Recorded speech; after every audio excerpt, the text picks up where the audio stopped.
זה אחד הסיפורים הכי מטורפים ששמעתי. זה ייגמר בסרט של נטפליקס, אתה יודע. אנחנו ברגע נמצאים בגובה 1,400 מטר. ואני צריך לרדת פה ולרוץ למצוק, ואתה אומר שזה יסתדר. זה יסתדר. אתה בטוח שאתה יודע מה אתה עושה, כן? כן, זה בדרך כלל עובד. זה מה שמחזיק אותך בעצם, זה רתמה של הייק אנד פליי. וכמה חוטים הדקים האלו אמורים להחזיק אותנו בגובה של כמעט 1.5 קילומטר. זה חוט גיבור. מה כבר יכול להיות? מה כבר יכול להיות? אתה יודע שכשהזמנת אותי לצנוח איתך, אז אמרנו, רגע, הבן אדם, סליחה, נוכל, אולי הוא עובד עלינו. חששנו, אני מודה. מאוד מוצדק. גם אני הייתי חושב. כשאני אומר גו, אתה רץ, אתה צריך לדחוף קדימה. הגיוני. אוקיי, אבל אתה יודע לעשות את זה. מה לרוץ? רוץ.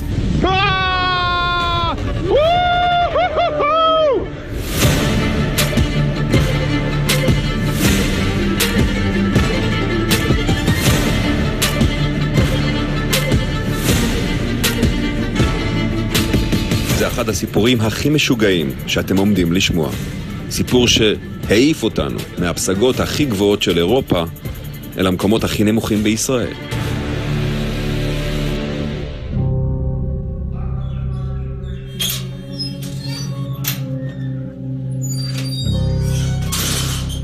אהלן? הצגנו התיעוד שלכם בבקשה. דלת אחרי דלת אחרי דלת. כבד. מסוכנים פה. מסכות.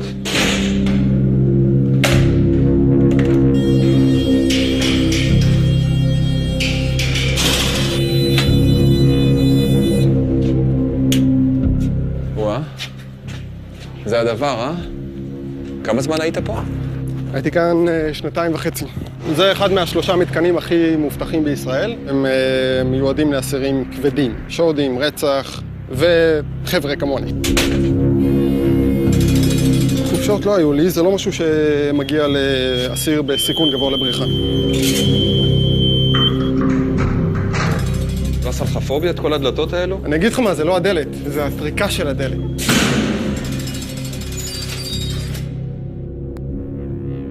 זיכרונות, זה היה אחת התקופות הקשות שלי בחיים. התא שלי היה בפינה שם. אתה מריח את הריח? זה מין ריח כזה של כלא. של כלא, שזה ריח של סיגריות עם הרבה חומרי ניקוי. עם הליזול. עם הליזול. זה היה החדר שלך. אתה אפילו לא מסתכל פנימה לראות מה קורה. זה קצת כמו להסתכל לתוך איזה מין מקום חשוך בתוך עצמך, מין מקום כזה ש...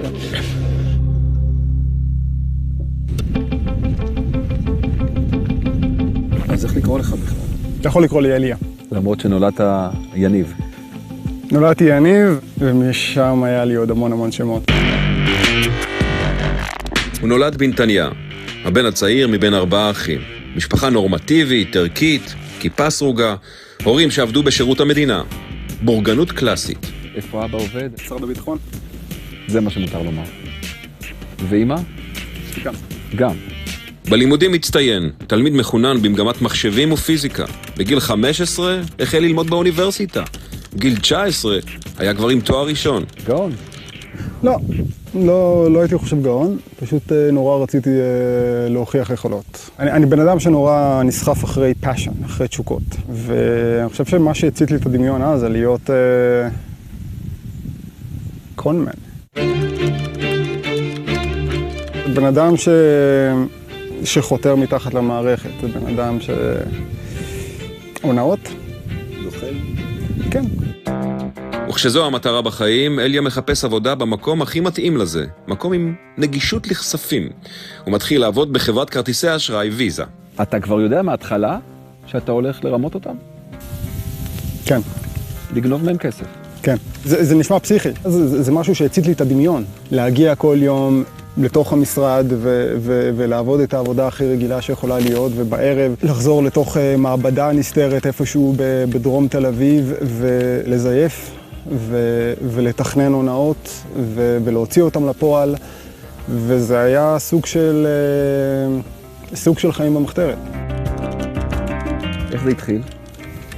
התחיל מדברים הכי פשוטים של להשתמש פשוט בעסקאות באינטרנט עבור הזמנה של מוצרים ולהוביל אותם לכל מיני נקודות שאי אפשר לעקוב אחריי. זה המשיך לאחר מכן בזיוף תעודות זהות, זיוף כרטיסי אשראי, וזה הפך להיות בממדים יותר ויותר גדולים. וככל שאתה מצליח להוציא לפועל עקיצה גדולה יותר, אז הסיפוק הולך וגדל. ומה אתה עושה עם הכסף? כסף פעם לא עניין אותי. זה לא בשביל הכסף בכלל. אין שום קשר לכסף, זה משחק, זה הכל משחק, זה עניין של ריגוש. וכשהריגוש הוא מה שמניע אותו, הוא פשוט לא יכול לעצור.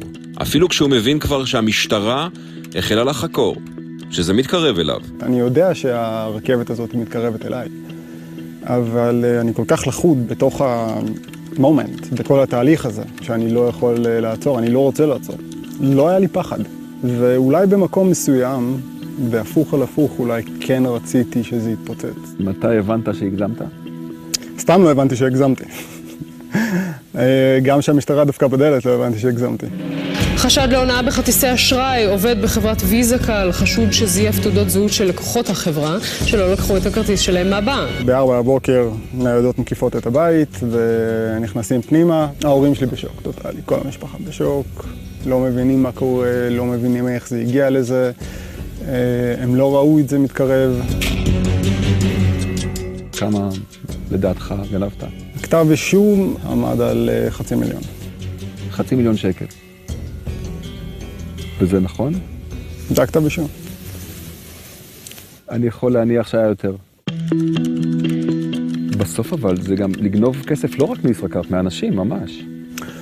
זה נכון, אבל זה לא הדרך שראיתי את זה אז.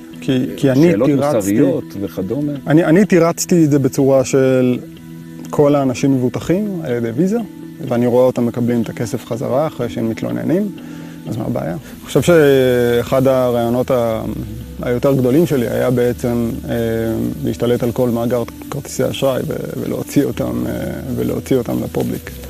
ובגלל שהוא ילד טוב נתניה, למרות החשדות החמורים, שולחים אותו רק למעצר בית אצל ההורים. גם אחרי שהורשע בהונאה, זיוף, גניבה והתחזות, הוא נשאר במעצר בית עד לגזר הדין. לא הרגשתי שבאמת קיבלתי קפה. אני עדיין הייתי אותו אחד שעשה את אותם מעשים, ולא רואה מה הבעיה עם זה. ועדיין מנטליות של אני אסדר את החיים של עצמי. אני עשיתי את הבעיה הזאת, אני אפתור אותה. ופתרתי אותה בדרך שאני יודע הכי טוב לפתור בעיות, אז. שזה היה לזייף דרכון ולברוח מהארץ. בן הטובים מדמה עצמו חולה, מפונה לבית החולים, מזייף דרכון ונמלט מהארץ.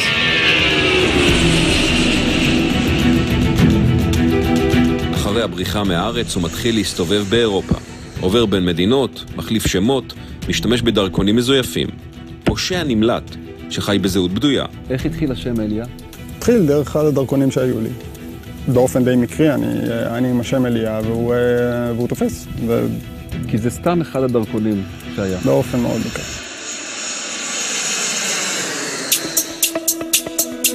בשלב מסוים אני נוחת בציריך. אני אוהב את שוויץ, אני מגלה שם את הערים, אני מגלה שם את האלפים, אני מגלה טבע, משהו שאף פעם לא הייתי מחובר אליו, וזה כובש אותי, זה בדיוק כובש אותי, בדיוק כמו שלעשות הונאות בוויזה היה כבש אותי. זה נובל, לטפס על הר זה משהו נוביליטי, זה גדול, זה מורכב. אני מסתכל על המונומנטים הענקיים האלה, בני מיליוני שנים, שמתנוססים 4,000 מטר מעליי, וכל מה שאני רוצה לעשות זה לטפס עליהם.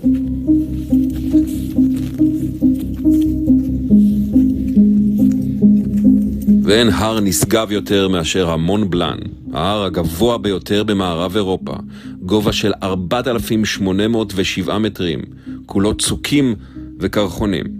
תכף נחזור לסיפור החיים המטורף של אליה, אבל לפני שנרד לתאומות שאליו הגיע, נטפס איתו לפסגה.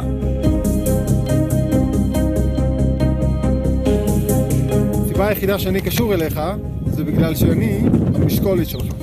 זה אומר שאם אתה מחליק, נופל, אז התפקיד שלי זה לעצור את הנפילה שלך, או פשוט לקפוץ לצד השני של המדרון.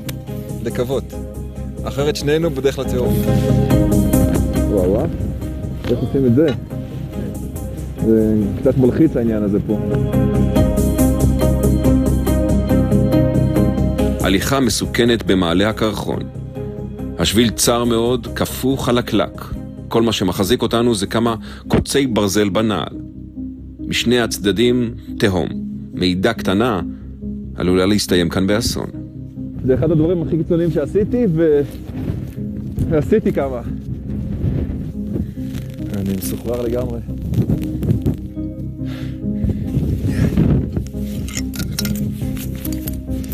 למה אנחנו רוצים את זה? מתי אתה מרגיש עוד כל כך חי?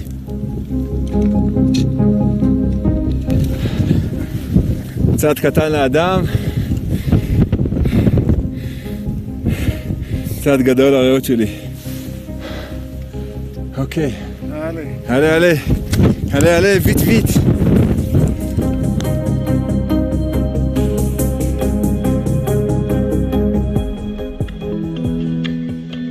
בחזרה לקרקע.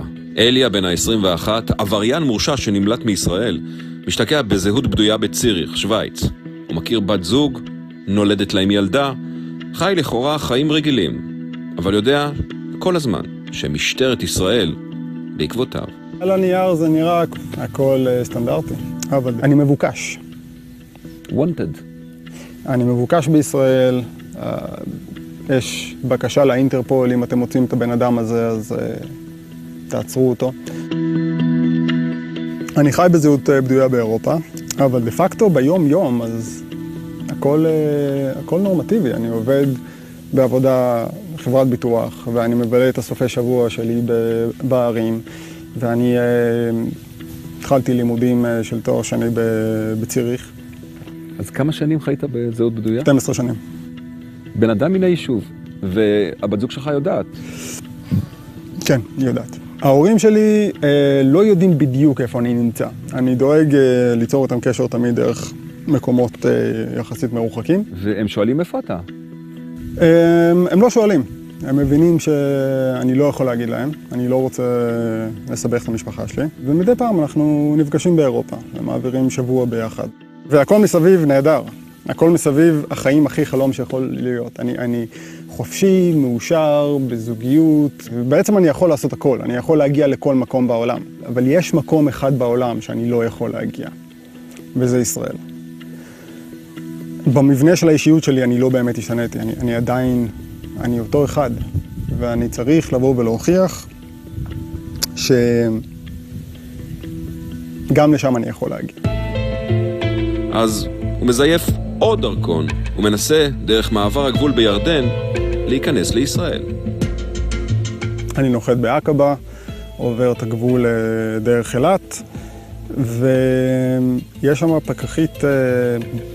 בקרית גבול מאוד מאוד יעילה, שמשהו אצלה לא מסתדר. אני עם דרכון צרפתי, אבל משהו בי נראה ישראלי. והיא אומרת לי, אתה נראה לי ישראלי, אתה צריך...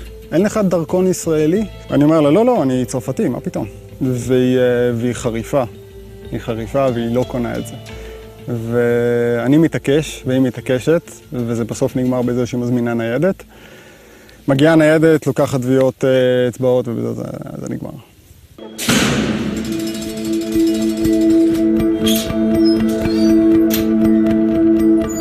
אליה נשפט ל-28 חודשים בכלא. בגלל שנמלט כבר פעם אחת, הוא מוגדר סגב, אסיר בסיכון בריחה גבוה.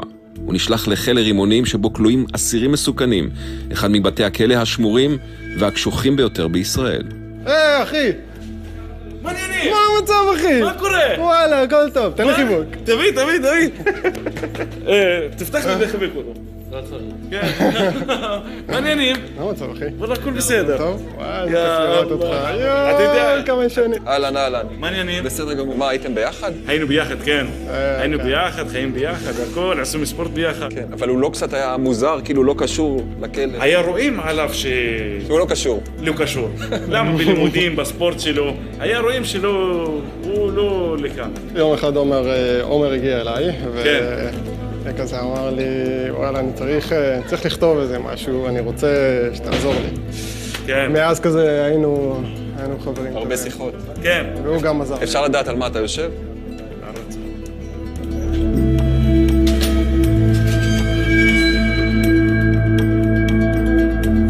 אחד העובדים הסוציאליים הגיע יום אחד, ויש מין קבוצות טיפול כאלה. הוא הגיע עם ציפור כזאת, בתוך כלוב, מטפל שם את הכלוב כזה באמצע המעגל. ואיזה משהו בפנים בתוכי פשוט לגמרי. פתאום. התחלתי לבכות, אבל זה היה בכי תמרורים, זה היה בכי של נערות, כמו שלא בכיתי מעולם על משהו, בכיתי על משהו. אני לא יודע מה היה שם, באותה ציפור שהייתה נמצאת בתוך כלוב, שנמצא בתוך כלוב, שנמצא בתוך כלוב, כמו כל התלפות האלה שעברנו כאן. אתה בא ואומר, היא לא צריכה להיות שם. היא לא צריכה, זה לא המקום שלה.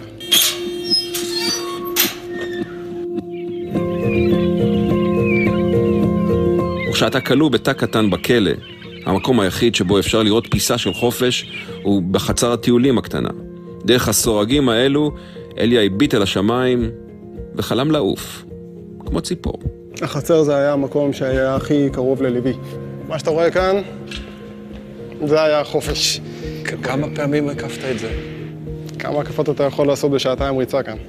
פשוט מאות הקפות. כן. זה בעצם היה המקום שבעצם יצאתי ממנו החוצה מהכלא. הדמיון כאן נודד מה זה? זה הכרזות על ספירה.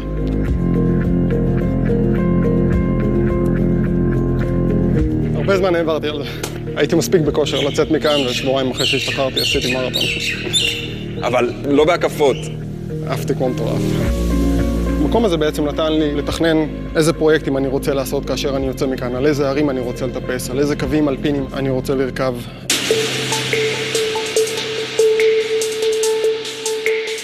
ככה, תוכנית אימונים לאגף 6 לטיפוס ערים. באלפים, מה שאתה רואה כאן, לכאורה מדרגות, זה ההר. אתה שם תיק על הגב של 8-9 קילו, ממלא אותו טוב טוב במים, שם אותו ומתחיל לעלות ולרדת, לעלות ולרדת. כמה זמן? אתה בונה קרדיו ואתה בונה חוזק לרגליים. כמה פעמים? שעתיים. שעתיים עולה יורד את הדבר הזה? כן.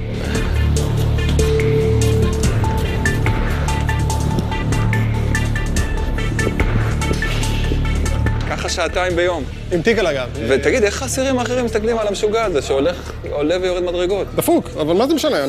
כולם פה דפוקים. מישהו פה נורמלי? גם בחוץ. גם בחוץ.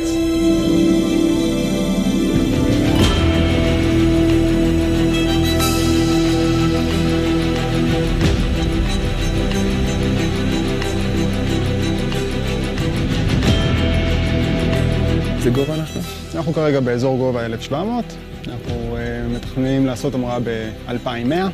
הייק אנד פליי קוראים לספורט הזה, טיפוס הר ואז קפיצה ממנו. זה ענף ספורט שאליה מכור אליו ועושה אותו ברחבי העולם. מטפס ואחר כך טס, לעתים במשך ימים ארוכים של קילומטרים באוויר.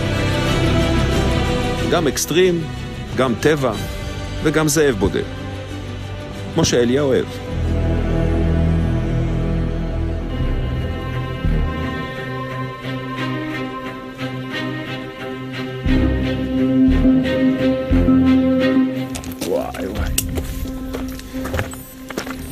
It's a privilege to choose to suffer. זה בעצם... זה אמור לנחם. זה לא אמור לנחם, זה הקרם, זה הדובדבן שבכל העניין. העובדה שאנחנו נמצאים כאן, אתה יודע, וזה לא תמיד הכי כיף שיש. אנחנו קצת מזיעים וקצת עולים וקצת מאמץ, אבל אנחנו עושים את זה מתוך בחירה. אנחנו עושים את זה כי אנחנו רוצים לעשות, ואנחנו עושים את זה כי זה הופך אותנו למי שאנחנו. זה בונה לנו את את האני הפנימי, את האישיות שלנו.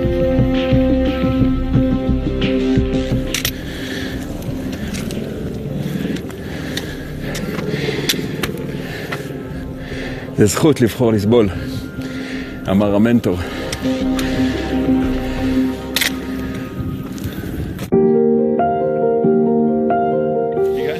כל הכבוד, דני. ועכשיו מה? נראה לי שאנחנו הולכים לרדת דרך האוויר. אתה מוכן לזה? לקפוץ? לקפוץ. לרוץ עד שהרגליים שלי יהיו באוויר. בדיוק.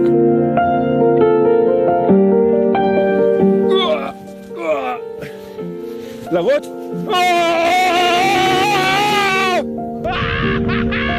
Flock of birds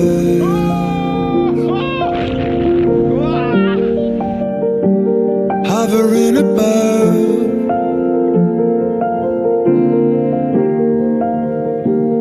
אתה מתחרט על מה שעשית?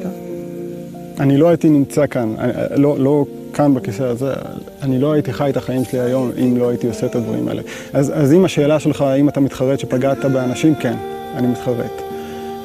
האם אתה מתחרט לאן שזה הוביל אותך היום? אני לא מתחרט. אני בדיוק עם אותם נטיות של רדיפה אחרי ריגושים ואנדרנלין. הטריק זה פשוט לכוון את זה למקום הנכון.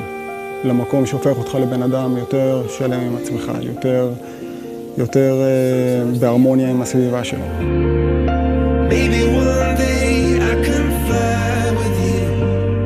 אם יש משהו אחד שאפשר לקחת מהסיפור שלי, שאתה יכול לצאת מהכל.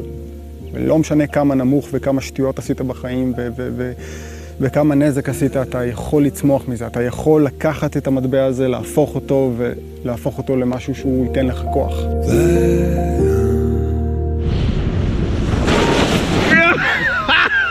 We did it!